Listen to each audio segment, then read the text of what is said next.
Hello everybody, my name is Benny and welcome to the Fool's Apprentice.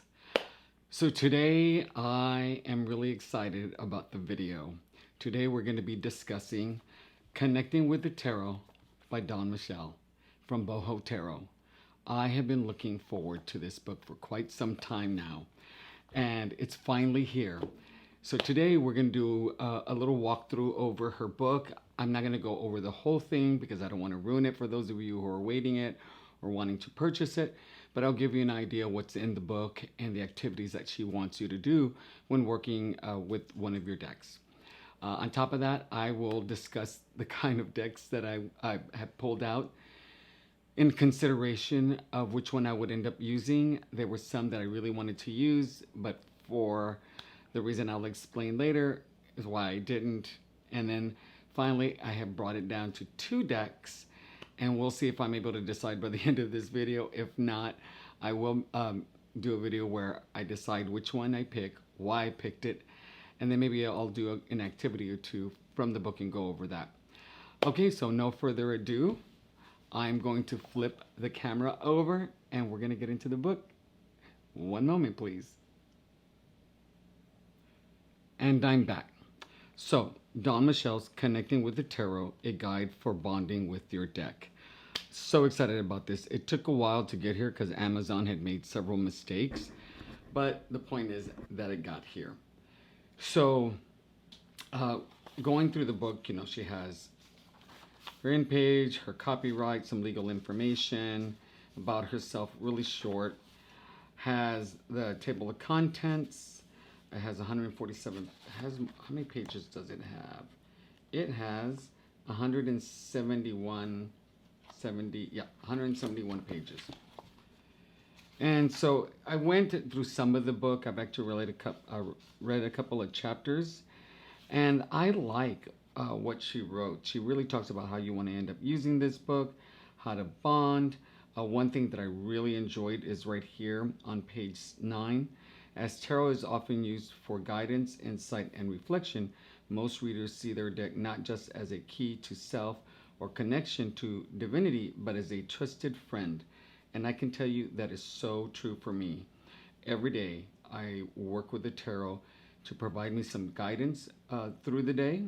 And then sometimes if I'm dealing with a situation that I'm having to address or have a serious conversation with somebody, I will look for some insight. I haven't done the reflection part, but that's really interesting to me.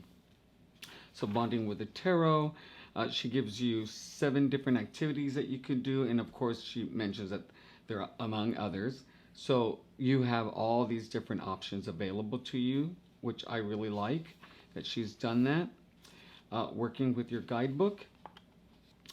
She talks about how to use a little white book if there is one. And then she gives you some activities to do, like what to read when you get the little guidebook, how to look at the structure of the tarot cards, setting your intentions, which I think is really important. I think intentions really provides a general map in which way you want to go. And then working with your tarot deck in chapter 2. Before you study, appreciate the artwork, and then she has all these questions that you can start working with your deck. And this is what I really like. I really like that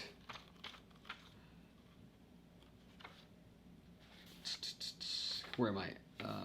Look at all that. There is all this prep work. All this work.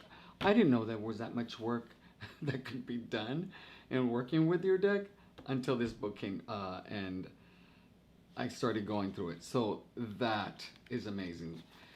I also like that she has an intro of meeting the majors, which I think is great. And then she has meeting the minors. Awesome. And I will tell you what I also like is for every suit, she has an intro. I mean, I really, really like that. So then you get to the questions. And they're not all the same. Some are similar, but they're not all the same. So let me go to the Fool.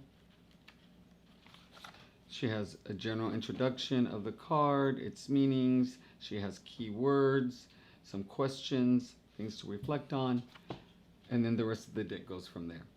So, really, a wealth of information. I mean, the book isn't very thick, but it has a lot of information.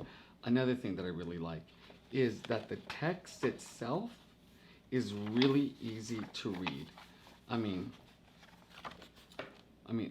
it's the font is easy to read. The size of the font is really easy to read, which isn't always the case. I like that the information is written in a way that I can easily read it and digest the information. I don't have to look words up. I don't have to reread a sentence.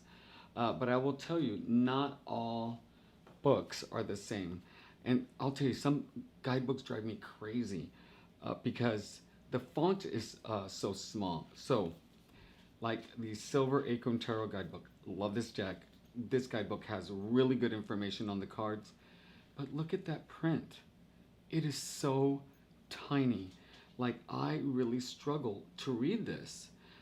Even with reading glasses, I have to get this close to my face. So, lots of good information in this guidebook, which I really in this book, which I really appreciate. So, what decks was I considering in using with this deck? So, these are two decks that I really fell in love with, really called to me, and really went out of my way to find them. The first one is the Royal Fez of Moroccan. I've actually done a walkthrough of this deck. Let me zoom in a little bit. I've actually done a walkthrough of this deck. This deck is beautiful. I love it. I mean, the colors, I mean, the sketchings, because these are all done by pencil and then colored in. I mean, just beautiful. But the guidebook is so tiny and it doesn't have a lot of information. So I said, no, I really want a book that has more information in it for me to really get a grasp of the book that Don Michelle wrote. And then this deck, oh my gosh, let me tell you, I fell in love with this deck the moment I saw it. I really did not think I would ever get this deck. Like literally, I never thought I would have gotten it. But you know, you join Facebook groups, and sometimes they occur. And so this one is absolutely beautiful. Oops, I have it upside down. But look at that. Look at that. That is stunning. I love the colors. I love the proportions of the the men that are in these decks and the women. Like you can see the feet are much bigger, limbs are longer. It's just a very interesting deck. So I did a walkthrough of this deck as well. And I really would have used this one. However, there is no guidebook. None. So I could not use it. Not in the way that the book is having me go through a deck. So it's come down to two decks. The Labanco Tarot and the Tarot Volatile Tarot. These two decks are so beautiful. And so the Labanco Tarot, I initially didn't get it when it came out because there were two cards that really bothered me. Look how beautiful that is. I mean, this is stunning. There's a lot of detail in these cards. There's a lot of details in these cards that I think would be great to study. But, I mean, I love the colors. I love the art style. Just beautiful. But I will tell you, I initially didn't get it because of these two cards. These cards, when I first saw them, I did not think I would be able to work with the deck. And then the deck sold out, and I immediately regretted it. So when the artist came out and said she had several more decks available, I had to get on it. And I come to the conclusion that these cards were there for me to grow from. Because they bothered me so much, I realized that this is the kind of stuff that I need to work on. And so I bought the deck. And if it comes up, I still don't like them. They really bother me. But you know, I haven't drawn those cards yet, so maybe they'll come up when I'm ready. The other is a Terra Volatile. Now this deck is so beautiful. I also got the expansion pack, which means I'm gonna have to go through and pick the cards that I want. But I love the colors. I love the art style. I just think they're absolutely stunning. And so here are two decks that I'm really struggling with. And I honestly don't know which one I'm going to pick. I mean, they're just beautiful. Look at those rich blues.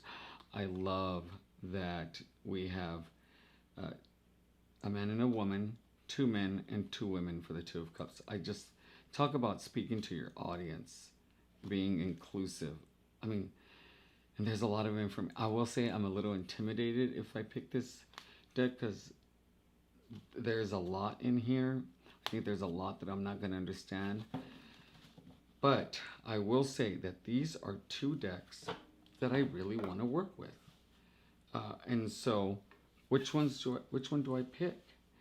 The art style is so very different, and they both caught on me, but I literally don't know which one I'm gonna pick. So I think what's gonna happen is I'm gonna have to take some time and sit with them, meditate, and just make a decision. Because frankly, right here, right now, I don't know which one to choose. I really don't. They're both so stunning. Okay. So give me a second. I will flip the camera over and we'll have a little chat. Okay, I'm back. So this is going to be an exciting journey for me because this is actually the first time that I'm actually going to do a deck study in outside of like learning the cards in the way that I've been learning it, like taking a few classes, a free one, one that I paid for, going through the books. And so I think by doing this, I'll have a better appreciation of the deck that I'll be studying. But also I think it'll give me a handle of how I want to study the deck. Because I don't know if I'll do this every single time like she has it in the book. But I think what will happen is as I start studying, I will find my own way of developing that relationship with the deck. And so, oh my gosh, which one do I choose? I honestly don't know. But I will make a decision this week and I will make a video on the one that I chose, why I chose it. Like, again, I might do an activity or two and let you know how that went.